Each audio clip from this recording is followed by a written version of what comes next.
మీకు యూరిన్ ఏ కలర్లో వస్తుందో దీన్ని హై కలర్ యూరిన్ అంటారు. యూరిన్ వస్తే తస్మాత్ జాగ్రత్త.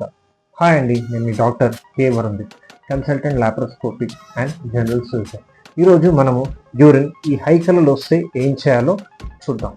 సో జనరల్లీ మీ యూరిన్ ఇట్లా కాన్సన్ట్రేటెడ్గా హై కలర్లో వస్తే ఫస్ట్ థింగ్ డీహైడ్రేషన్ వల్ల వచ్చే ఛాన్స్ ఉంటుంది. అంటే మీరు వాటర్ తక్కువ తాగినప్పుడు ఇది వచ్చే ఛాన్స్ ఉంటుంది. సెకండ్ థింగ్ ఏంటంటే యూటీఐ, యూరినరీ ట్రాక్ట్ ఇన్ఫెక్షన్. మీరు వేసే మూత్రంలో, కిడ్నీస్లో కానీ బ్లాడర్లో కానీ యూరిన్ ఇన్ఫెక్షన్ వస్తే ఈ కలర్లో వచ్చే ఛాన్స్ ఉంటుంది. నెక్స్ట్ ఏంటి అంటే ప్రోటీనూరియా, అంటే షుగర్ అనేది ఎక్కువ ఉన్నప్పుడు, బాడీలో డయాబెటీస్ అనేది ఎక్కువ ఉన్నప్పుడు ప్రోటీన్స్ అనేది యూరిన్ మొత్తం పోతూనే ఉంటుంది. సో అలాంటి టైంలో యూరిన్ అనేది ఈ కలర్లో వస్తుంది. నెక్స్ట్ ఏంటంటే excessive exercise and heavy weight lifting చేసినప్పుడు ఏమవుతుంది అంటే ఓవర్గా దానివల్ల కూడా ర్యాబ్డోమయోలైసిస్ అంటే మజిల్లో ఉన్న మాస్ అంతా కరిగిపోయి యూరిన్లో ఇట్లా వచ్చే ఛాన్స్ ఉంటుంది. సో యూరిన్ ఈ కలర్లు ఉంటే చాలా జాగ్రత్త పడాల్సిన అవసరం ఉంటుంది. అది కిడ్నీలో పాడవుతున్నది అని అర్థం. సో ఇలా ఉన్నప్పుడు ఫస్ట్ ఏంటి అంటే వాటర్ బాగా తీసుకోవాలి. డైలీ ఒక 4 to 6 లీటర్స్ ఆఫ్ వాటర్ తాగి చూడండి.